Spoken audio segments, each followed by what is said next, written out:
মনি স্কুলে যাবা না? স্কুলের তো সময় হয়ে গেছে, আসো গুছাই দিই, আর খেলতে হবে না। না আমি স্কুলে যাব না, পুতুল নিয়ে খেলবো। স্কুলে যেতে আমার ভালো লাগে না। স্কুলে যেতেই হবে, স্কুলে না গেলে হবে? আর কি মারলি হবে না, স্কুলে দিয়ে আসি চলো। এইদিকে আসো তো ভাই, স্কুলের ব্যাগ দিই, সময় হয়ে গেছে। সাবধানে যাবা, রাস্তার এক পাশে পার হবা, বুঝিছাও? গাড়ি ঘোড়া দেখে পার হবা। আর স্কুল ছুটি হয়ে গেলি আমি তোমারে নিয়ে আসতে যাবানে, তাড়াহুড়ো করবা না।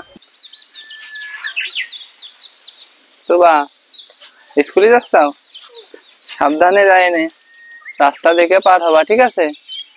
যাও। গরুডারে তো খাতি দিয়ে দিছি সকালে, তুমি দুপুর বেলা গরুডারে একবার খাতি দিয়ে নে। আমি একটু ওই দোকানে যাচ্ছি।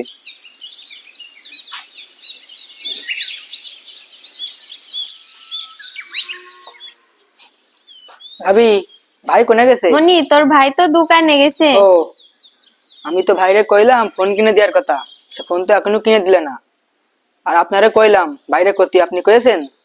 তোর ভাইরে বলিলাম, তা তুই তো জানিস ধান নষ্ট হয়ে গেছে, তার শস্য বুনেছে, শস্যটা উঠুক, উঠলি বেচে তোর ফোন কিনে দেবেন। আচ্ছা ঠিক আছে। ও, আর মাঠে তো এরা কাজ করতেছে, তা ওদের ভাত দেওয়া লাগবে না? মনি, তাহলে তুই জনের ভাতগুলো মাঠে নিয়ে যা।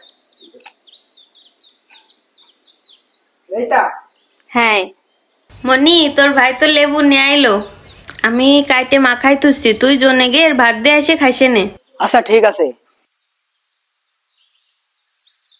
কি মজা লাগে, আজকে তো তাড়াতাড়ি স্কুল ছুটি হয়ে গেছে। কাকু আপনি কি করতেছেন? টিকটক করতেছেন? তুমি হাত বাড়ালে আমি বুকে টেনে নিব, আর তুমি স্বার্থপর হলে আমি মির্জাপর হব।